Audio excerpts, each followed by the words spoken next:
Good morning students, मैं देवेंद्र कुमार फिर जुड़ा हूँ आपके साथ आपकी ऑनलाइन क्लासेस के अंदर, जिसके अंदर आज हम बात करेंगे साइकेट्री की टॉपिक है साइकोसोमेटिक डिसऑर्डर के बारे में।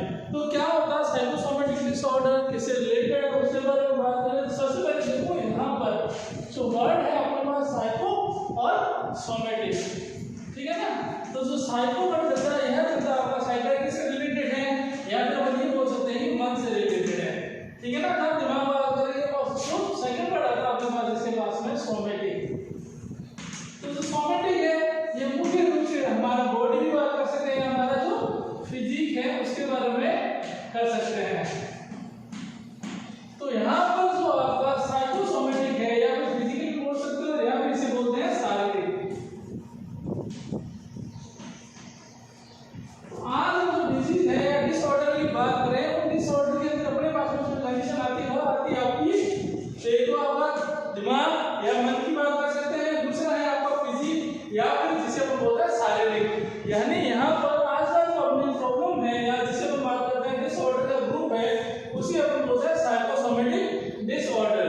तो इसके अंदर ऐसी कंडीशंस आती हैं जिनकी वजह से क्या होता है हमारी बॉडी के अंदर किसी प्रकार की बीमारी की वजह से या किसी प्रकार की एब्नॉर्मलिटी की वजह से, फिजिकल एब्नॉर्मलिटी की वजह से हमारी जो ब्रेन है उस पर जो असर होता है उसे हम कहते हैं साइकोसोमेटिक डिसऑर्डर। और ये अलग अलग ऑर्गन्स या अलग अलग सिस्टम की वजह से अलग अलग जो इफेक्ट होते हैं इसे हमारी बॉडी के ऊपर पड़ते हैं, तो उनके बारे में बात करेंगे। तो आज हम साइकोसोमेटिक डिसऑर्डर की बात करें तो इसके अंदर सबसे पहले जो वर्ड आया था साइकोसोमेटिक, ठीक है ना। तो सबसे पहले साइकोसोमेटिक वर्ड का जो प्रयोग हुआ था वह हुआ था आपका सन 1818 के अंदर। सन 1818 के अंदर सबसे पहले साइकोसोमेटिक वर्ड जो वर्ड है इसका जो प्रयोग किया था वह किया था आपका हैनरॉक ने। हैनरॉक ने सन 1818 के अंदर सबसे पहले साइकोसोमेटिक वर्ड का प्रयोग किया था, ठीक है ना।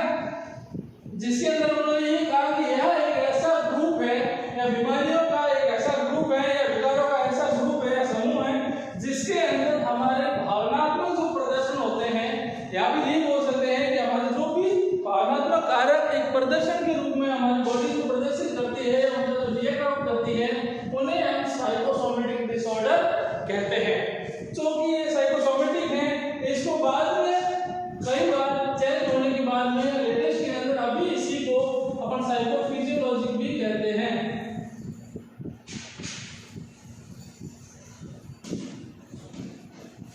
साइकोफिजियोलॉजिक डिसऑर्डर, ठीक है ना। नॉर्मली अपन बात करते हैं साइकोसोमेटिक डिसऑर्डर की, लेकिन अभी लेटेस्ट के अंदर या करंटली इसको साइकोफिजियोलॉजिकल डिसऑर्डर भी कहा जाता है, ठीक है ना।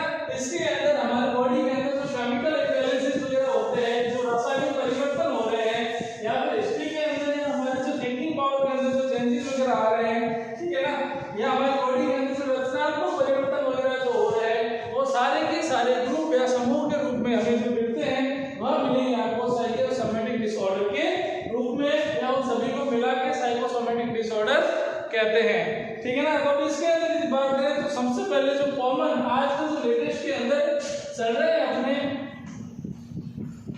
कॉमन डिसऑर्डर की बात करें तो कॉमन डिसऑर्डर के अंदर सबसे पहले जो चलता है उसके अंदर बात करते हैं। पहले अपना जो ग्रुप चलता है डिजीज कंडीशन चलेगी, उसके अंदर अपना चलता पहला कार्डियोवास्कुलर।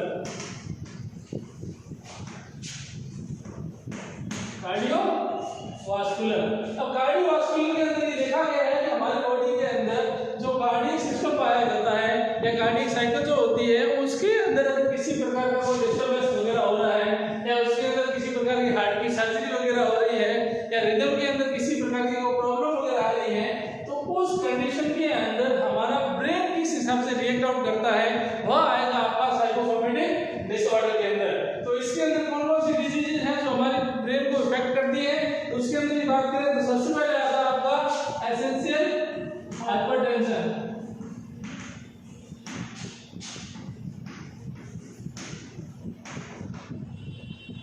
एसेंशियल हाइपरटेंशन फर्स्ट है आपकी एसेंशियल हाइपरटेंशन।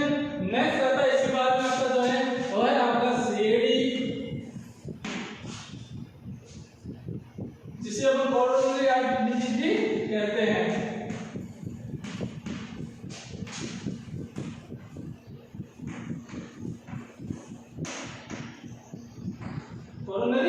हार्ट की डिजीज आती है। इसके अलावा आपका जो माइट्रिक और प्रोलप्स है,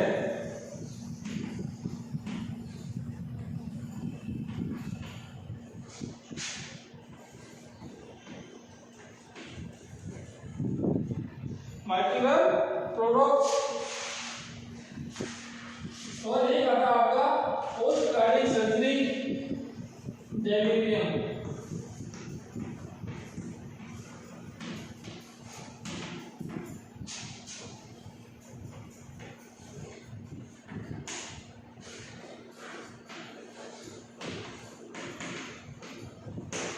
यह थे आपके कार्डियोवास्कुलर सिस्टम से रिलेटेड डिजीज कंडीशन भी कह सकते हैं, कॉमन प्रॉब्लम्स जो चल रही है उनके बारे में बात करें, कौन कौन सी होती है या साइकोसोमेटिक डिसऑर्डर के अंदर कौन कौन सी प्रॉब्लम्स आती हैं।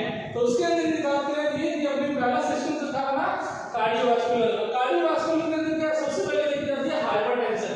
ठीक है ना, हमारा जो कार्डिया है या फिर जिसे अपन हार्ट कहते हैं, उस हार्ट के अंदर यदि किसी प्रकार का तनाव, टेंशन या ब्लड सप्लाई की इम्प्रॉपर सप्लाई वगैरह हो रही है तो उस वजह से क्या होता है, एसेंशियल हाइपरटेंशन की कंडीशन क्रिएट हो सकती है। पहली चीज भी। दूसरी है आपकी जो कोरोनरी आर्टरी होती है उसके अंदर उससे रिलेटेड अगर कोई डिजीज वगैरह है या बीमारी वगैरह या एब्नॉर्मलिटी वगैरह है वो आ गई, या फिर आपका जो माइट्रिक वाल्व है उसके अंदर प्रोलैप्स हो जाता है या प्रॉपर्ली फंक्शन आउट नहीं कर पाता, और या फिर किसी प्रकार की जो कार्डियक सर्जरी है उस वजह से हमें क्या होती है, डेलिरियम की कंडीशन क्रिएट हो जाती है। ठीक है ना, यहाँ उन्माद आने स्टार्ट हो जाते हैं। तो ये भी आपके कार्डियोवास्कुलर सिस्टम से रिलेटेड। नेक्स्ट बात करते हैं सेकंड सिस्टम आता है अपने पास में, उसके बारे में बात करें तो उसके अंदर होता है अपना रेस्पिरेटरी डिसऑर्डर के बारे में बात करेंगे। ठीक है ना, पहला था आपका कार्डियोवास्कुलर, सेकंड आता है आपका रेस्पिरेटरी सिस्टम। तो रेस्पिरेटरी सिस्टम के अंदर कौन कौन सी डिजीजेस आती हैं उसके अंदर देखो,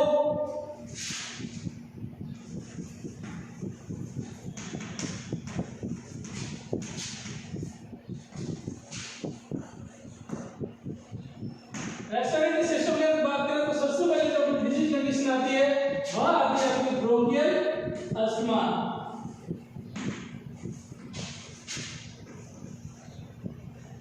ब्रोंकियल अस्थमा ये आ गई। उसके बाद आती है आपकी हाइपरवेंटिलेशन सिंड्रोम।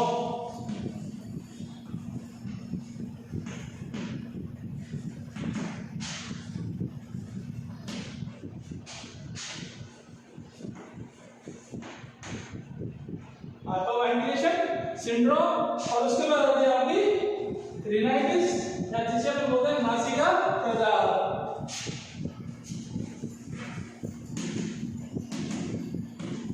यह भी आपकी कार्डियोवास्कुलर से रिलेटेड साइकोसोमेटिक डिसऑर्डर या डिजीज, जिसके अंदर अपने पास में आती है ब्रोंकियल अस्थमा है, हाइपरवेंटिलेशन सिंड्रोम आ जाता है, और रिनाइटिस या फिर नासिका प्रदाह। नेक्स्ट इसके बाद बात करते हैं हमने जीआई ट्रैक्ट से रिलेटेड या गैस्ट्रोइंटेस्टाइनल ट्रैक्ट से रिलेटेड, जिसके अंदर आपका डाइजेस्टिव सिस्टम से रिलेटेड जितनी भी प्रॉब्लम्स है वह आएगी। तो उसके अंदर देखा तो सबसे पहले आता है आपका जीआई का अंदर बात करें, जीआई के अंदर सबसे पहले आता है आपका अल्सराइटिस या जिसे हम बोलते हैं पेप्टिक अल्सर।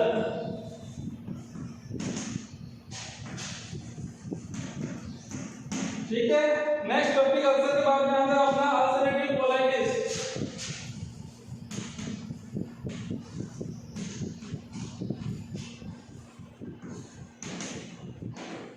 अल्सरेटिव कोलाइटिस है। उसके बाद आता है आपका इसोफेजियल रिफ्लक्स।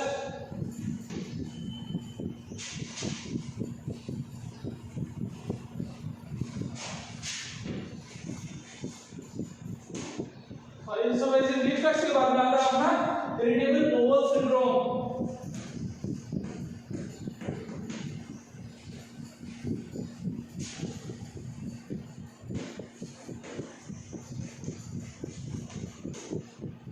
यह है आपके साइकोसोमेटिक रिलेटेड डिसऑर्डर है जो आपकी कौन सी थी, गैस्ट्रोइंटेस्टाइनल ट्रैक्ट से रिलेटेड या जिसे अपन बोलते हैं अपनी जो पाचन तंत्र से रिलेटेड जो आता है उसके अंदर है। तो इसके अंदर अपने पास सबसे पहला आपका पेप्टिक अल्सर है, उसके बाद अल्सरेटिव कोलाइटिस आ जाता है, उसके बाद आपका इसोफेजियल रिफ्लक्स है, और उसके बाद आपका आता है इरिटेबल बोवल सिंड्रोम। ठीक है, इसके बाद बात करें कॉमन साइनल सिम्टम्स की बात करते हैं या डिजीज कंडीशन की बात करें तो डिजीज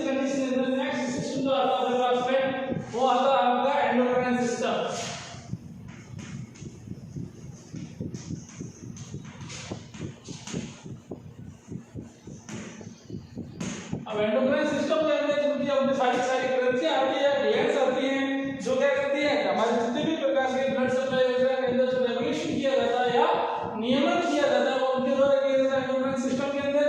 तो इसके अंदर अपने पास सबसे पहले आता है एंडोक्राइन सिस्टम की बात करें सबसे पहले अपने पास आता है डीएल यानी डायबिटीज मेलाइटस। ठीक है, डायबिटीज मेलाइटस के बाद आता है हाइपरथायरॉयडिज्म।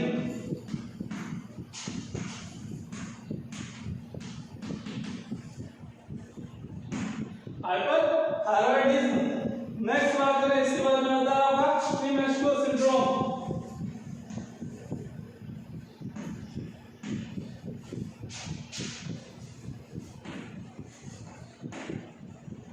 प्रीमेंस्ट्रुअल सिंड्रोम उसके बाद आता है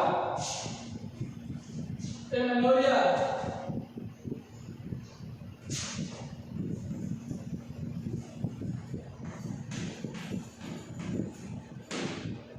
एमेनोरिया और उसके बाद आता है मेनोरेजिया।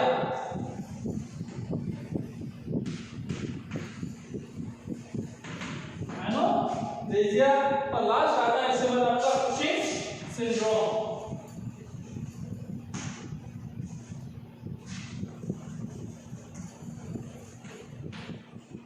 यह थी आपकी पोस्ट साइकोसोमेटिक डिसऑर्डर के अंदर आपकी एंडोक्राइन सिस्टम से रिलेटेड डिजीज, जिसके अंदर बात करें हाइपरथायरॉयडिज्म है, प्रीमेंस्ट्रुअल सिंड्रोम आ गया आपका, एमेनोरिया है, मेनोरेजिया है या फिर कुशिंग सिंड्रोम है।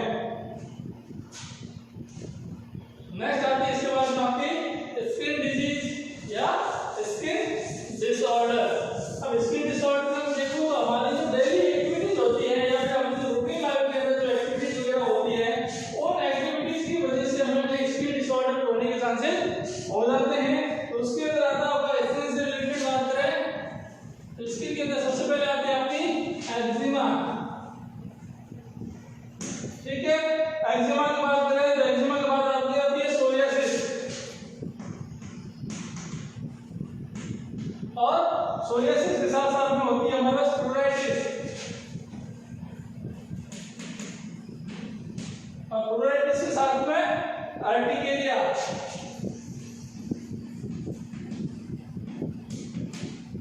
ठीक है, ये भी आपकी स्किन डिजीज रिलेटेड प्रॉब्लम्स हैं जिसके अंदर भी आपकी एक्जिमा है, सोरियासिस है, प्सोरियासिस है, अर्टिकेरिया है, ये सारी की सारी जो डिजीज है ये आपकी आती है स्किन डिजीज से रिलेटेड।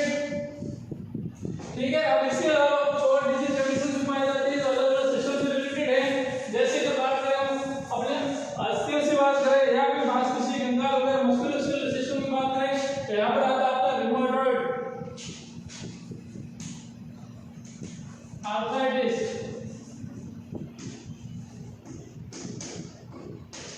रिमोटॉइड आर्थराइटिस ये डिजीज जो है ये आपके जिसे हम नॉर्मली गठिया भी कहते हैं, ये आपके मस्कुलोस्केलेटल सिस्टम से रिलेटेड है। ठीक है ना, उसके बाद रीडिंग डिसऑर्डर के अंदर देखो तो आपका एनोरेक्सिया नर्वोसा,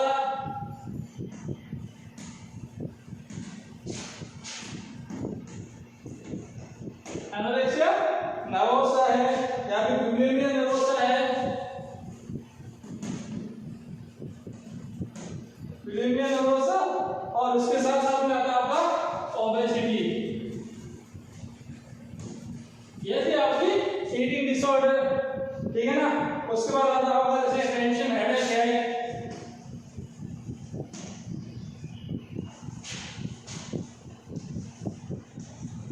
और माइग्रेन। ये डिजीज की सारी आपकी साइकोसोमेटिक डिसऑर्डर भी कहते हैं इनको। ये होते क्यों है? ये एक प्रकार का समूह का ग्रुप है जो हमारी बॉडी के अंदर किसी और सिस्टम के अंदर इम्बैलेंस या प्रॉपर फंक्शनिंग डिसेबिलिटी की वजह से डिजीज होने के चांसेस बढ़ जाते हैं, जिनकी वजह से क्या होता है हमारी बॉडी के अंदर जो प्रॉब्लम आ रही है मेन प्रॉब्लम के साथ साथ में हमें साइकोसोमेटिक डिसऑर्डर भी होते हैं या उनके लक्षण पाए जाते हैं जो अलग अलग सिस्टम के अंदर अलग अलग शो होते हैं और अलग अलग अपने इफेक्ट डालते हैं। जैसे कार्डियोवास्कुलर के अंदर अलग हो जाता है, आपका साइकोसोमेटिक के अंदर रेस्पिरेटरी के अंदर अलग सिस्टम आते हैं, ब्रेन से रिलेटेड अलग सिस्टम पाए जाते हैं, जीआई ट्रैक्ट से रिलेटेड अलग अलग ऑर्गन पाए जाते हैं। तो ऑर्गन से रिलेटेड जो टेंशन वगैरह होती है या फिर जो प्रॉब्लम्स पाई जाती हैं उन प्रॉब्लम्स की लिस्ट दी जिन्हें अपन साइकोसोमेटिक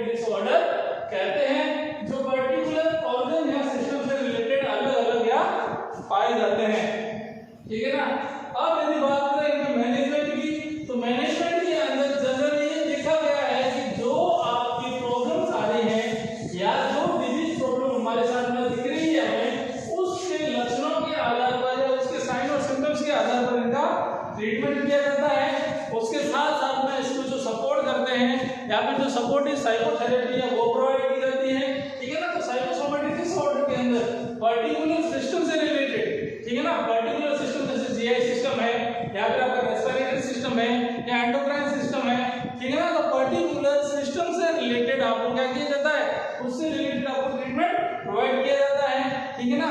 जो उनके साइन और सिम्टम्स देखेंगे उन साइन और सिम्टम्स का ट्रीट आउट किया जाता है।